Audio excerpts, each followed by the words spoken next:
टूटी हुई गलियों में बची थी सिर्फ यादें, आंसुओं में भीगी थी मोहब्बत की बातें। सरहदों ने हमें बांट दिया मगर दिलों की दूरी कोई माप ना सका। नमस्कार मित्रों, मैं हूं आपकी दोस्त संतोष मालविया और आप सुन रहे हैं कहानियों की दुनिया, कभी प्रेरणा कभी भावना।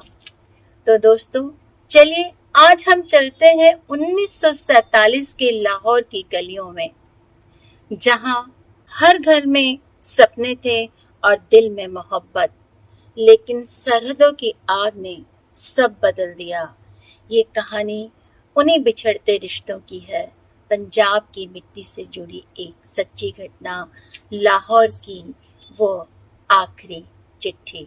लाहौर, जहां शाम होते ही चौपालें जमती थी, बच्चों की हंसी गूंजती थी, हवा में मिट्टी की सौंधी खुशबू होती थी, गलियों में मिलजुल कर रहने की रौनक थी। उसी मोहल्ले में एक घर था, सादा सा पर सपनों से भरा। उस घर में रहती थी अनीता। अनीता की आंखों में अभी अभी खिले सपनों की चमक थी। उसकी शादी तय हो चुकी थी अमरजीत से। अमरजीत जालंधर में रहते थे।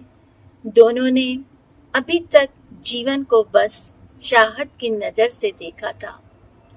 वो सपने जिसमें थे बरगद के पेड़ के तले साथ बैठना, बरसात की बूंदों में हंसते हुए भीगना और साथ साथ बूढ़े हो जाना।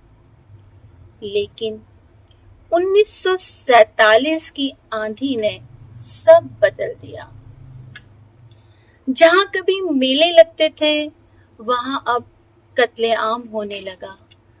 लोगों के हाथों से खिलौने छीनकर तलवारें पकड़ाई जाने लगी। मोहब्बत की जगह नफरत ने ले ली। अनीता का परिवार भी मजबूर था। उन्होंने तय किया, कल सुबह हम भारत की ओर निकलेंगे।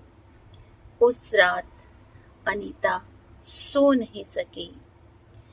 आंगन में बैठी वो आसमान देखती रही। तारे यूं ही चमक रहे थे जैसे कह रहे हो, डरो मत।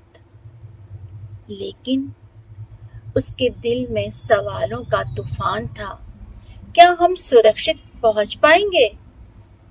क्या मैं अमरजीत से फिर कभी मिल पाऊंगी? उसे मालूम था कई काफिले रास्ते में ही लूट लिए गए थे। बहुत सी औरतें और बच्चे सरहद तक पहुंच ही नहीं पाए थे। शायद इसी डर ने उसे मजबूर किया। उसने कांपते हाथों से कागज उठाया और आंसुओं से भीगी कलम से लिखने लगी, अमरजीत, शायद अब हमारी मुलाकात कभी ना हो। सरहदें हमें बांट सकती हैं, लेकिन मेरी दुआएं नहीं। अगर जिंदगी में कभी मेरी याद आए तो आसमान की ओर देख लेना। शायद उसी वक्त मैं भी वही आसमान देख रही होंगी। चिट्ठी लिखकर उसने पड़ोसी डाकिये को दे दी, जो अगले दिन जालंधर जा रहा था। सुबह का काफिला चला। सैकड़ों लोग कांपते कदमों से भारत की ओर बढ़े, हर चेहरे पर डर और आंखों में आंसू। और वही हुआ जिसका डर था। रास्ते में काफिले पर हमला हो गया। चीखे, गोलियां, आग, अफरा तफरी, लोग बिखर गए और उसी भीड़ में अनीता भी खो गई। कुछ दिनों बाद वो चिट्ठी अमरजीत तक पहुंची। कागज आंसुओं से धुंधला हो चुका था, लेकिन हर लफ्ज में अनीता की मोहब्बत सांसें ले रही थी। अमरजीत ने चिट्ठी पढ़ते पढ़ते ही सीने से लगा ली। उनकी आंखें भीग गईं। उन्होंने ठान लिया, अब मैं कभी किसी और का नहीं हो सकता। मेरा जीवन साथी तो बंटवारे में खो गया, लेकिन उसका प्यार आज भी मेरे साथ जिंदा है। और सचमुच उन्होंने कभी शादी नहीं की। वो चिट्ठी ही उनका जीवन साथी बन गई।